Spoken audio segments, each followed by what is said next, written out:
Sinumerik A40D SL. We are gonna see how to replace any characters.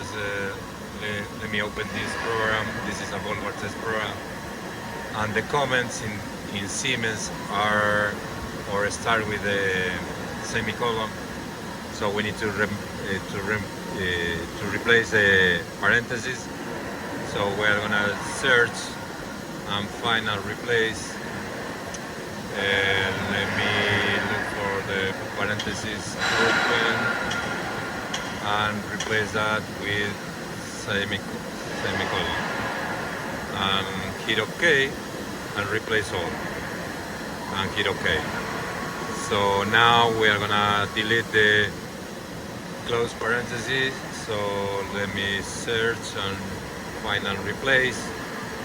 I'm gonna change to shift and 0 input, and I'm gonna delete this character and hit OK and replace. That is gonna delete all